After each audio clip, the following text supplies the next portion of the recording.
Hello, fellow writers. So the actual title of this one is What's Wrong with Christian and Anti-Christian Fiction Alike? And before you completely give up on me, no, this is not about preaching or moralizing. This is about good writing. So bear with me.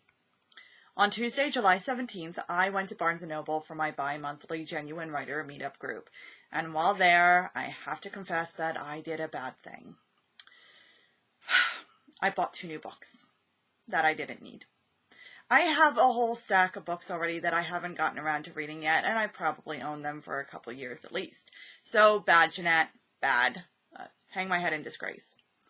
At the same time, the one seemed just so extremely interesting. Written by Christina Henry, it's called The Mermaid, which is a pretty striking title, right? I mean, how could I not buy it? And then there was the description on the back jacket. I'll just copy and paste the one from Amazon for expedience sake, but it's probably the same anyway. So, here's how it goes. Once there was a mermaid named Amelia, who could never be content in the sea, a mermaid who longed to know all the world and all its wonders, and so she came to live on land. Once there was a man called P.T. Barnum, a man who longed to make his fortune by selling the wondrous and miraculous, and there is nothing more miraculous than a real mermaid. Amelia agrees to play the mermaid for Barnum and walk among men in their world, believing she can leave any time she likes, but Barnum has never given up a money-making scheme in his life, and he's determined to hold on to his mermaid. Come on, seriously, how could I not buy that? Well, as it turns out, there is actually something to be said for self-control, because the book turned out to be a major, major disappointment. A huge one, in fact. I'm sorry to say it. Opening it up, it started out beautifully. I mean, absolutely evocative. If the ocean could write, I think it would have written like Christina Henry does in her first few pages. It's all words rolling off and around and into each other, flowing effortlessly and carrying the reader right along with it. It was so lovely that I shrugged off the few first bigoted generalizations she began throwing in, little bits of trash that marred an otherwise exquisite expanse of glittery, watery waves. But there was no way to ignore the massive island of garbage that was the second half of the book.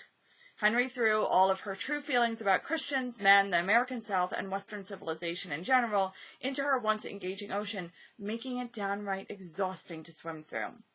I'm not kidding. I almost gave up more than once as I near drowned in her personally projected pollution. And so I went from giving the book a solid 5 stars to giving it 2, which is a major shame and a major disappointment to say the least. That book could have been stunning. I'd even say that it should have been that way. There is one funny thing about her anti-Christian platform, however, that I really would like to point out. The reason why I'm putting this whole video together is not to bash Christina Henry. It is to make sure that, or to try to tell people not to fall into the same trap that she did. Because she actually lumped herself in with the exact kind of people she apparently hates. You see, I have long since stopped reading Christian fiction because it is so ridiculously preachy. Unlike Henry, the writers aren't trying to be vindictive, mind you. Quite the opposite, actually, as I truly think they're trying to be helpful. Yet Christian or anti-Christian, their stories still suffer. They suffer because they're not the main point of the published pages. The story so obviously comes second to the author's agendas, whether to preach salvation to people who are already saved, or to generalize huge and diverse populations. In the first case, it's pointless. In the second case, it's bigoted. But yet, it shares a common problem nonetheless.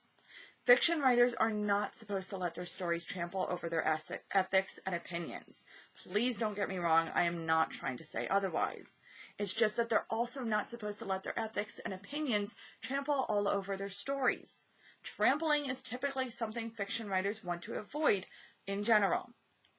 Instead, stories are supposed to be built on a foundation of fiction writers' ethics and opinions, and a foundation is the part of a house or building that nobody outside of the builder ever sees.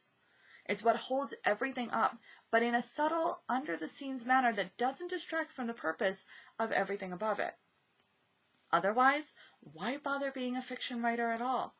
You should be writing nonfiction.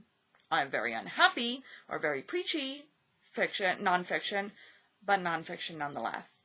So I hope that clarified a few things for you guys. I hope that you do not fall into the same trap that Miss Henry did. And I wish you the absolute best success in your writing journey. All right, have a great one, and I will see you next Monday. Bye, guys.